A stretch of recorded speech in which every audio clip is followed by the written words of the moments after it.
This is Ungrim Ironfist, the Oathbound Slayer King, equipped with the Dragonfire Forged Axe of Dargo, and his personal retinue of Slayers stand ready to defend the deeps of Karak Kadrin in this Total War Warhammer multiplayer battle. The Dwarf army consists of a front line of Thunderers, backed up by the finest Ironbreakers, an implacable, unmoving shield wall, grudge throwers and cannons to deal death from afar, very powerful ranged artillery for the Dwarfs booming across the beaten zone. And in the rear of this massive Dwarf army, we have the Slayers of Karak Kadrin, the Slayer Keep, eager to fulfill their oaths and protect home and hearth. Across the way, the Orcs of the Bloody Hand, commanded by Oakley Highdef, led by a particularly zealous Orc Warboss leading the charge into the fray. Thousands of greenskins in this invasion force. Dwarf artillery pounding through those dense formations, sighting down dozens of Groby. But there are a lot of them, as you can see, and things are about to get messy in melee combat. Du Bois up front, backed up by big guns, savage orcs, giants on the flanks, and a metric crap ton of trolls. So lots of shock troops for the greenskins, more big guns in the back, and then leading up the rear, the Black Orcs, those disciplined and heavily armored monstrosities. They are going to be terrors in melee combat. So as the greenskins of the Orcs of the Bloody Hand start moving into range of the Thunderers, they're going to open up with their first salvo, start scything through this front line of Orc boys, and Oakley Highdef is going to be trying to get into melee as soon as possible, get into that front line of Dwarf warriors. Orc warhorns blaring as they close in for the charge.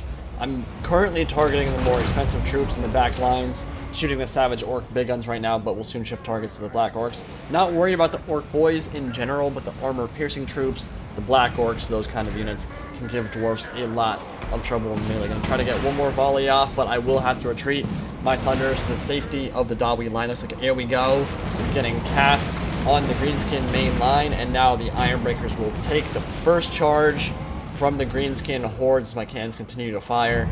I'll keep my Slayers in the back. Oakley has a surprise for me though. Night Goblin ambush coming in from the rear. I'm not going to notice it until he gets his charge off, but they are just Night Goblins, so even though the Slayers are going to get charged in the rear, they don't just piss them off.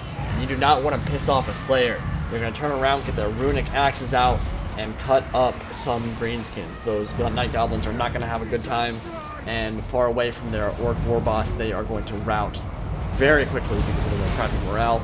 Big charge coming in from the Orc Chariots. We're going to start scything through the Dwarf lines. Not going to do a massive amount of damage, although he is going straight for the Thunderers where they can do quite a bit. Really good charge there, but he is going to have to do consistent cycle charges with those Orc Chariots to make them pay for themselves. But they are causing a lot of havoc in my Dwarf lines, tying up a lot of my Thunders and preventing them from firing over the top of my Dwarf Warriors. Now more Orc boys going in, blasting charges going off, completely destroying a section of that line, but some of them are going to make it through and get into the middle of my Ironbreakers, and this is going to be a tough fight. They are backed up by hammers. I should be able to crush this first wave of greenskins relatively easily, seeing some Orc Chariots getting torn up by the hammers as they try to pull through. These hammers are going to crush this first wave of Orc boys, but Oakley's using his wave tactics here. He's trying to soften me up with the cheaper, more inefficient, less cost-effective troops, and then he's going to send in the real big boys, which are the big guns and the Black Orcs. He does have some archer shooting in the back, but I have begun targeting his big guns in the back here. Again, want to be killing these troops that have armor piercing, so Black Orcs are going to be the most important target, but I'm not sure if they've closed into range yet for my grudge throwers and cannons, so definitely going to be targeting those units down. Good shots coming in from Oakley. Seems like that first wave has been beaten back, and now he is trying to do some skirmishing here, shooting my Ironbreakers and my hammers, which is not going to be the easiest thing in the world. Gromril shield walls are very powerful, can take a lot of power, a lot of shots from enemy arrow fire, but with that focus fire, he will be able to do some damage over time here. But I'm content to trade shots with him at this point. I have better armor. Of course, the Dwarfs are better armored across the board. I have artillery that's doing quite a bit of damage, so in the absence of Doom Divers, Oakley is going to have to come to me. It looks like Headbutt just got casted on a group of hammers. Did almost no damage there. Kind of misplaced by Oakley, actually. Most of the damage cone was behind that unit, so no biggie, no big loss there. and I have moved up some of my Thunders into range, getting another salvo off into the front of some of these skirmishers. And again, I'm completely content at this point to sit back and continue shooting. I have more ranged troops than him, and I just have better armor, so it's going to allow me to trade favorably and whittle down the greenskins. So very soon, Oakley's going to have to commit to that second wave. You can see some of those big guns in the back there. Their health bar has been depleted dramatically, taking a bunch of damage. Orc Air Boy still firing in. I've done a bit of damage to my front line here, shooting into those Ironbreakers, but no massive deal. Now, I am going to commit some of those epic Slayers of Karak Kadrin. They're going to run straight into melee, going wild and crazy with those dual-wielding axes, backed up by some hammers. I'm going to close in the melee and start killing some of these Air Boys. And Oakley's going to have to get those out of the way. You can see that belly flop animation from the Slayers. I absolutely love that touch. They kind of just dive forward into the air and then start stabbing stuff. But I am going to get charged here. Big charge coming in from the Savage Orc Boar Boys. Gonna do some damage, but that's an engagement that will actually allow those Slayers to stay in. They have a bonus versus large, of course, so they can do quite a bit of damage to cavalry. I am gonna miss my goal on my Thunder units and let them get charged. So a bit of sloppy play from Oakley and myself. And now Ungrim Ironfist with the Axe of Dargo, gonna charge into melee, leading some of those Ironbreakers and hammers, all ready to fulfill their oaths. There isn't much on the field that can take Ungrim on in a 1v1 fight. The Warboss would lose badly if they were fighting 1v1. There is a giant, though, so that could, but perhaps if he gets mobbed by a bunch of stinky trolls vomiting all over him, that might be enough to put an end to his rampage. We'll see soon enough. The interesting thing about Ungrim Ironfist being, of course, that his two oaths are conflicting in nature, and he cannot fulfill both of them. One of his oaths is to his people. As the Slayer King, he has to protect them and do what he can to keep them alive and well cared for. And the other oath he's taken, as a Slayer, he must seek out death in battling the most deadly forces and foes and creatures on the battlefield. So it's a kind of predicament he's in, but right now he is leading his army in this charge, and he is tied up with a bunch of big guns. Axe of Dargo is thirsting for blood, and it will be quenched by these units who are getting absolutely torn apart by cannon fire as well.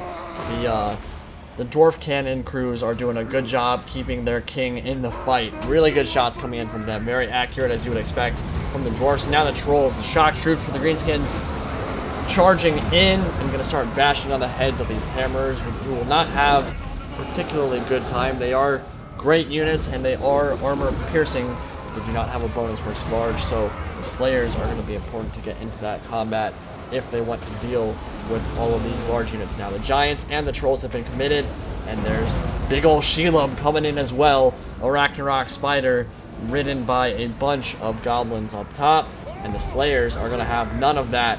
Going to chase them down, losing a bunch of the Slayers right now to some skirmish fire, so good shots coming in from Oakley.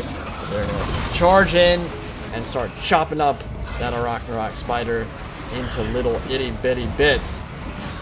And we'll see how those Slayers do. They should do quite well. Oh god, that guy got knocked super far away, and he's going to get up, go back in, start fighting again. Let's see if he can get away from those Greenskins who are charging in. The Black Orcs have committed to melee as well. Slayers not going to have a good time in that engagement. Bonus versus large will not help against Black Orcs, who have a ton of armor piercing and just great melee stats and armor values in general. Giant bashing Eds and stomping on some fools. We are pushing through. A lot of the Greenskins have died already. Thunder is doing a lot of work in that first opening salvos, and the Trolls are coming in to reinforce, backing up the remnants. So one of those poor Dwarfs is going to get his head bitten off and thrown down into the ground. Those Trolls are doing their best, but a lot of these Greenskins have fallen. Their numbers have been thinned out dramatically. Dwarf warriors and miners on the flanks trying to hold it down. Slayers reinforcing. Thunders overlapping fields of fire to help keep us in the fight. This is very, very dangerous combat going on right now. Orc Warboss looking for something to kill. Ungrim is really close by, actually. We'll see if they go into melee with each other. Ungrim's got some arrows in his back, but he does not care. That Dragon Cloak keeping him in the fight, and he wants that Orc Shaman dead, who I haven't seen made a huge impact on this battle, to be honest. I saw the one Headbutt and the There We Go, that plus 58 melee attack, but I haven't seen much from him after that. No Foots of Gork or anything like that. And he's going to run from the field now. He is broken. giant completely surrounded by Ironbreakers and Slayers, which is not really the combat he wants to be in. Don't have any Iron Drakes Control Hammer torpedoes, unfortunately, but the Slayers will do their work and should be able to chop up those giants' feet in a second and bring them down to the ground. Ungrim is just off by himself doing what he does best, killing greenskins, killing Groby, chopping through them easily with that massive runic axe, and now the Slayers have rallied to their king, charging in. Getting a good charge there, and backed up by all of these Slayers of Karak Kadrin. They should be able to rout this handful of greenskins in the back, and things are shifting precipitously in the Dwarf's favor. Things are looking very bad for Oakley's Orcs of the Bloody Hand. Arachnarok Spiders still trying to cause what damage she can, but surrounded by Slayers. Not much HP left on that. Trying to pull out and do a bit more damage here. But all this cannon fire, all this damage from, all this anti-large damage from the Slayers is going to prove too much. Oh god, I feel so bad for that Ironbreaker going to get munched on. Poor guy, just the axe and the shield going to get spit out. So close to the end of the battle too, he almost made it. Almost made it. But now these trolls and Arachnarok Spider and the Giant are going to rout.